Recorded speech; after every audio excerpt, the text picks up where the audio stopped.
We're back with part 2 of the Melbourne Pro Punters Panel.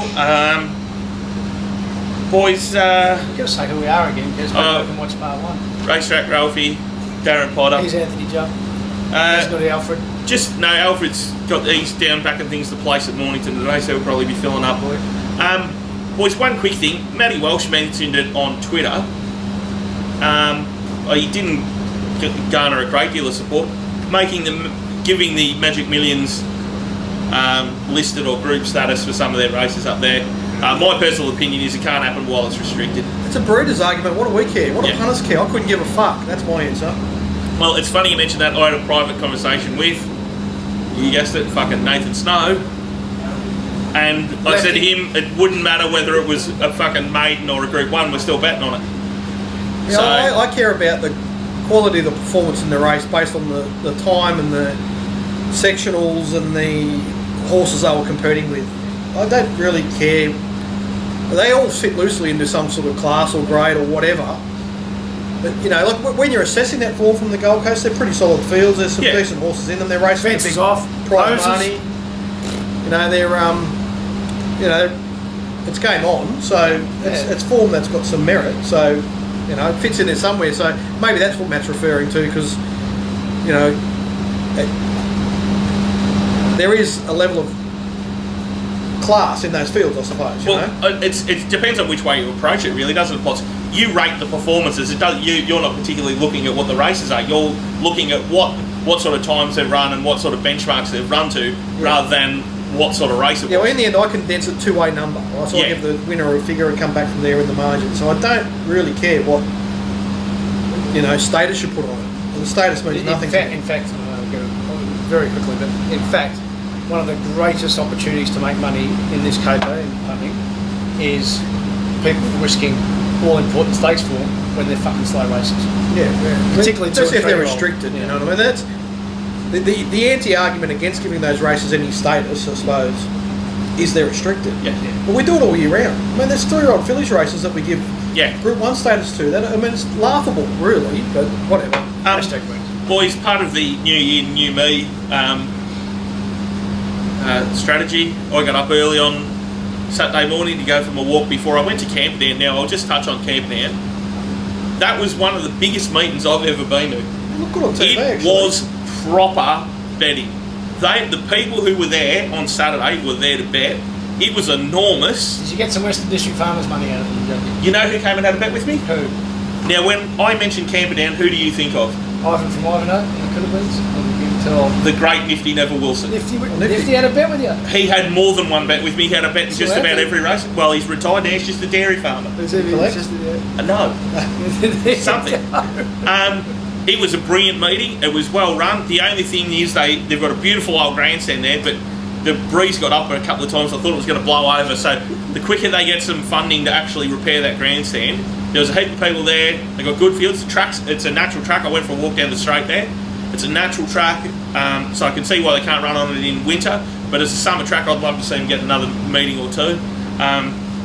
But even if they did get a proper heavy track during the winter, it might be one less synthetic meeting that we have to deal with. But it was just a brilliant meeting. But I got up there early and I went for my walk and I'm striding around the oval and Is it new year this year? It is a new me. Well, basically, I can't continue donking off money like I did last time, so I've got to try everything I can to turn it around. I was more referring to the fact you've ordered a salad and you're going for a walk. Yeah. And you've upgraded from but it's allowed me to pints. It's a new year, new me. That's it. We're just doing everything in bulk. But whilst I was out walking, I had RSN on, and Matt Stewart was there, and I tweeted the link after he mentioned it both on Saturday, and I tweeted him about the elevator on was the elevator, wasn't it, on Saturday morning? On the outside rail. Yeah. Thanks for not mentioning me, Matt. Great. And then again, they mentioned it on Jury Duty on Monday morning. So I retweeted the link to the show that we did back here in September with Mick Goody, where he brought in the going stick and explained how it worked. So for the majority of people who don't listen to RSN, including me, what was the basically, they've said, we don't understand what this going stick is. No one's ever explained it to us. Well, that was one part of it. They also, like, Matt was from the minute he started on Saturday, making a big deal, from the minute he interviewed Mick, making a a lot out of the fact that he aerated the outside 4 metres. And Jumpy's tweet was of the nature that he does that as a safety issue because you don't want every rider in the race aiming for the outside 2 lanes on the fence. Now, can I just say to everyone out there that everyone agrees that, particularly when the weather's hot, that the tracks have to be irrigated. If you're going to irrigate the tracks, you're going to need a tractor to tow around the boom irrigator. You're going to need another tractor to provide a hose for that irrigator. So you're going to have these rolled sections of the track. So if you want the track irrigated and you don't want fast lanes, you're going to have to allow the curator to try and even up the patch a little bit. And can I just say to Matt Stewart, please listen to this, Matt, and other people that might have complained about it, at every Sandown and every Caulfield meeting, the track managers soften the outside 4 metres. Yes. Okay? It doesn't get any press because they're not running straight races. But what Mick Goody did on Saturday is just normal practice. Yes. It's what happens at every race. And as we've been saying for a few weeks, just leave them go. They know what they're doing, just let them get on with it. If it upsets your punting because you're not doing enough work, that's your problem. You're just making something out of nothing. The track raced really well there on Saturday, and the main issue in the randomness of the results was the riding, not the track condition. The track on the inside played exactly as expected. The inside 3 metres were the best place to be, but you could do anything if you were good enough.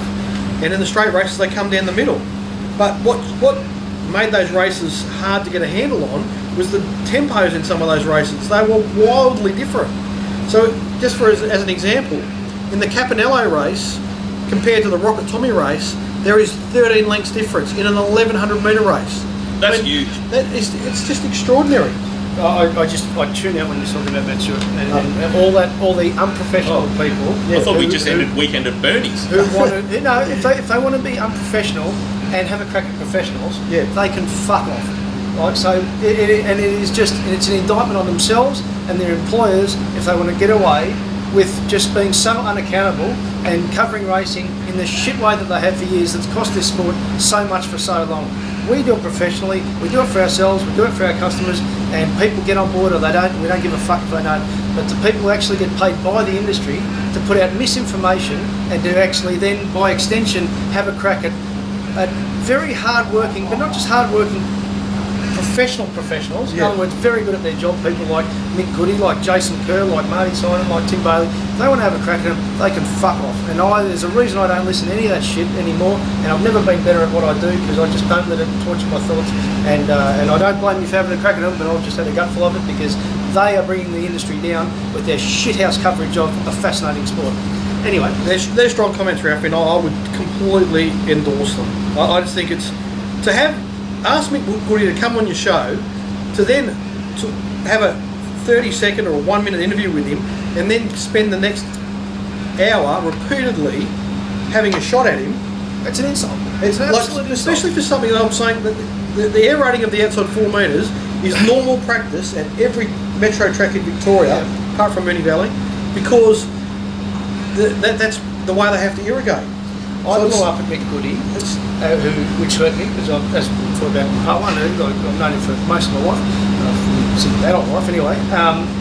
New Year's Day, see Nigel Blackerson's always won the bag at whatever, Outback Joe or something like that, and it had a tiny bit of rain. Within no time the inside 4 was off. And back then Mick used to put a fair bit of water on, and it was just as he was getting used to that new camper. And I thought, well, fuck, if I'm going to have a crack at someone who's good at his job, who I actually like, the least I can do is go out there. So I rang our mate Trevor Lawson and went out there and started walking. Hello, Trev, friend of the show. Had a great chat with Mick all the time. You guarantee 2 things have happened here. And not because of me, but because of actually in general, we all improve and look at things differently. 2 things have happened. One is that a lot less water is applied by the track, which is why we blow up when shit is written in the paper about the tracks, firm tracks being too dangerous for horses. And 2, Mick's now got, that he brought into us, that he's good enough to give up his time, a machine that gives him information. You know that data that these plotters who try and cover the sport and do so in a shit way talk down about data. Data's actually facts and data's information in any sphere. So Mick comes in with his going stick and says what type of information that gives him so much more confidence in doing his job so much better. Now, Sam Hyland he tweeted out 3 to 12 was going to be the best going on Saturday. What did you send to your customers? I said the inside 3, the best parts of the home straight are the inside 3 lanes and the middle of the track where the irrigator goes up. How did the track race? In the straight races, they come down the irrigation lane, all the winners, and most of the winners around the circle raced on the inside 3. So in other words, it's exactly how you wanted to play because you did your homework. Exactly like it walks. Because you did your homework. Yep. So that's about it. So really, if it didn't help me win, by the way, but I did back Rock with Tommy. So we had more fucking seconds than Big Ben. No, but that's our point as an overall thing. It doesn't make you win. It's a hard caper to win at. Yeah. But your starting point has to be do some fucking work, which we do. And if you're going to have a crack at someone who is very good at the job, as we do when it comes to, we might look at stats and say, well, that jockey or trainer is doing things the wrong way. And I said that about Mick Kent. Yeah. At the moment, his horses are too far back in the field. I say that because I look at the imprint on my database. I look at how much his horses are disappointing the market, and I'm saying, well, you're a great trainer and you're not getting results. That would be because your horses are too far back. That's not being personal, it's also being me using some facts to back up my argument. And you know what? He might train a treble on Saturday. Yeah. But our starting point has to be do some homework that people who cover the sport are either too lazy or don't have the intellect to do. But anyway, on Saturday, Potts, I think there was a double shot. There was a bit of wind, wasn't there? Headwind up the straight. There was that wind was a factor. And it was varying through the day's gusting, so some of the variances in the times could be wind related. So what I'm trying to break down with that, was it race 8, Corcoran race? Yeah, so just so the punters know, race 2 and race 8 were both 2,000 metre races. Honeycara won race 2, and it's gone overall time 10 lengths faster than the Corcoran race, which was a higher class race. Yeah. And produced a very bunch finish, and the late sectionals were faster. So that's an unusual combination to be. So that sort of suggests that in a week or 2 weeks' time, if those horses were to meet, so any of the horses that were in the Corcoran finish, because there was a bunch finish, a number of them, if they were to meet Honeycara or Van Dancer, just if you took that on face value, Honeycara and Van Dancer would have a 5 to 6 length advantage on those horses, which that doesn't seem right. But so I've really peeled it apart and had a good look at it. There's probably some resistance. So a couple of things we can get out of this. Kate Mallion pulled out of that lead speed early with Honeycara, and there was another one up there, and she just ended up taking the trail. Yeah, hell of high water. Yeah, hell of high water. And she's peeled off Honeycara's back and just couldn't get past it. Yeah. And then, as you say, the figures come through and they went fast early. So as a starting point, it's one thing that those of us on the Katie Mallion bandwagon are on. That just shows you what a supreme judge of pace she is. Because she knew if she had a press for the lead, and she's not afraid to lead, she didn't go for the all-important cover for the sake of cover. She went because they were going fast. Yeah. So that's a good thing. I reckon that last race, the second race that you're talking about. Can I just say before we get moving, because I really want you to interrogate it, and I don't want to get lost on the thing. Yeah.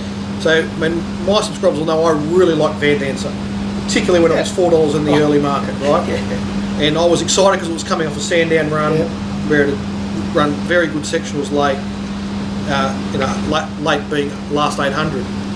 Now, the reality is Van Dancer has actually gone a length to a length and a half better than I expected. And she's been beat, which just shows you the perils of taking on these fit, informed, weir-trained horses. So now that was my mistake in that race, not backing Van Dancer because it's gone very well. Now, to moving to the Corcoran race, tell me, Ralphie, what are the sections showing you in that race? Oh no, everything you've described. They've gone slow early and not that fast late. So then you ask why? How early was it slow out of the gates or slow after 400 metres? No, just in general. But it wasn't overly slow. It was like, I think, sorry, I should have it in front of me, but it was like a couple of lengths above benchmark or something. But we're talking about horses that can go really fast, like Prima and Flying Light. So I think what's happened, they've all slotted behind him, rightfully so, because they're fast horses. And then you've had Prima coming off 2 really fast runs. Yes, yeah. Flying Light was really fast when winning at Flemington. Yeah. And then I think Flat run New Year's Day. It's still won. Yeah. But still won. Yeah.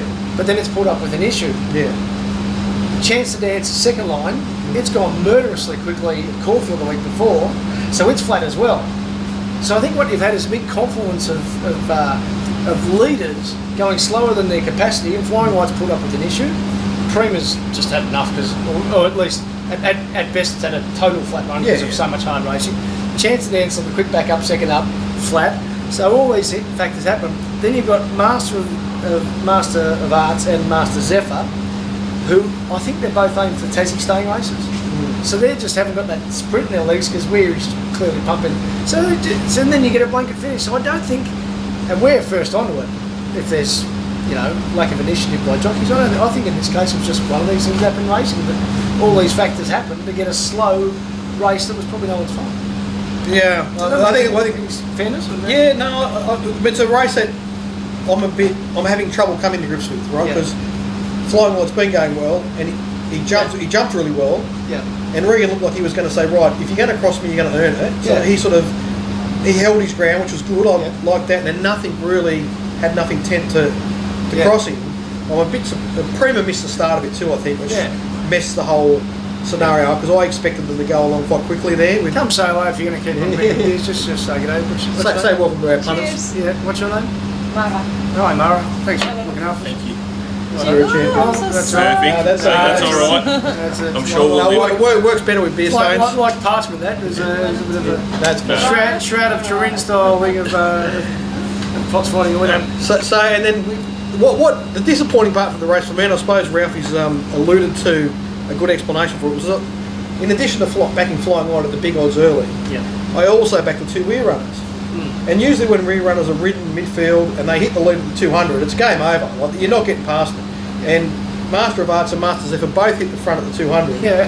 And they had no sprint in their legs. They just got one focus, which is the They probably needed a stronger tempo. So anyway, it's a very odd race because the bunch finished not very far between first and 10th. So anyway, are you going to interrogate me? Boys, there's a horse I want to ask a question to sort of wrap up the Flemington meeting. Divine 10. It had the boom sort of on it. They backed it coming out of the jump out at Camperdown. I think it was Camperdown. Yeah, or Terang. Terang was at the jump out of Terang. They backed it in the race at Moonee Valley on the back of that. I don't know whether it was this. I doubt very much if it was the same lot of connections that were backing it early doors on Saturday. I think it was the people copping the tip that they thought that it was going well, and to be fair, it lived up to nothing like its Hong Kong form. You know what it lived up to? It lived up to a horse that doesn't have a run for 853 days. It never went a yard. So it's one of those things, Juppy. It was an odd man out and an odd race. Yeah, it was. It's a meaningless race. There was nothing to hang your hat on that race. That's why I backed the fresh horses. I had something on Divine 10 early, not very much. I had something on Super Fun at a decent price in the morning of the race. They're just a bunch of miserable, tired old sprinters that aren't really going anywhere. There's not much telling on those. Speaking of miserable, tired old horses, Winks had a trial in Sydney. I haven't seen it. And I was speaking to, again, Nathan Snow this morning. Would he take offence to being called a lefty? Or would he take pride? I don't know. Snowy just loves it. He's the second greatest internet troll out there behind me. He didn't think it went spectacularly. I had a look at it, and I'm not a trial watcher, but I just thought it was okay. But Potsy, you've got a bit of a different opinion. Well, I just looked at it and thought, what? She's just trial, you know what I mean? Like, and she went around under wraps, and in the run-on, she was full of running. So, Snowy, I'll be when she reappears, I'll be happy to go on the other. I'll be happy to back her if you want to lay her at, we might a reasonable price. Have you spot on your head?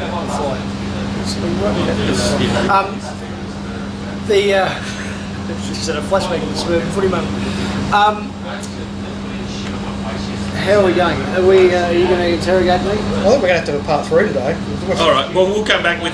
I've got a full beer, so we're not going anywhere. So we'll come back with part 3.